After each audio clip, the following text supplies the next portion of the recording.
The game made a sharp popping sound when the bomb shooter fired, despite it firing bombs. You know, the exploding things. The bottom 4 tracks are normally locked, and the only way to play them is to go to the site of the creator of the game or download their official Steam collection. Not off to a great start. Weklum. Why do the road spikes run out other than for gameplay's sake?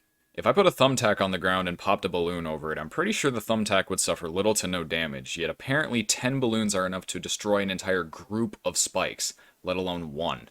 Speaking of, how are the balloons even hitting the spikes? They're on the ground, and if I'm to assume the balloons are floating, then there's an issue here. So this world's technology has access to missile launchers, blade turrets, rapid-firing Superman monkeys, and spike ball catapults, yet they cannot find a permanent solution to a bunch of rogue balloons attempting to breach their defenses. Hashtag logic. Why does increasing the tack shooter's range also make the tacks bigger and increase their hitbox size? Saw blades, big enough to cut a man clean in half, cannot one-pop anything except basic balloons.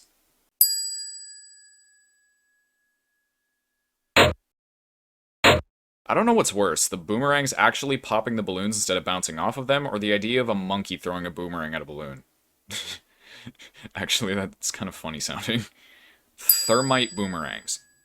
Apparently to a balloon, getting hit flush in the face with a missile is equivalent to getting a paper cut. Lead balloons. Lead balloons. One of the most counterproductive concepts in gaming history. The fact that some of the upgrades are nice for the wrong reasons. Example, the bomb shooter's missile upgrade. The bomb by itself is way too slow to hit most balloons, so you end up getting it just to increase the chances of the tower hitting shit because it can't for the love of Valhalla otherwise. The redundancy of black and white balloons. Why make something immune to bombs when they barely do shit anyway? The MOAB.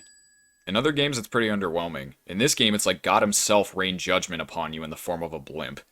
Okay, I'm not an engineer by any means, but I would think a metal ball of spikes is pretty heavy, and I don't think a purely wooden launcher would be able to support the weight of 3 spike balls, let alone be able to launch them with any force.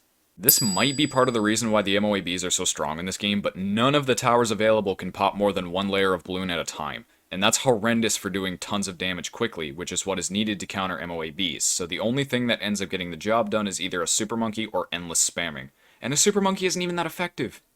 This might be just me, but I've always felt that adding several lanes for the balloons to enter from was a really cheap way to add difficulty. Oh look, a map in the shape of a monkey. Only took him 3 games to come up with that idea.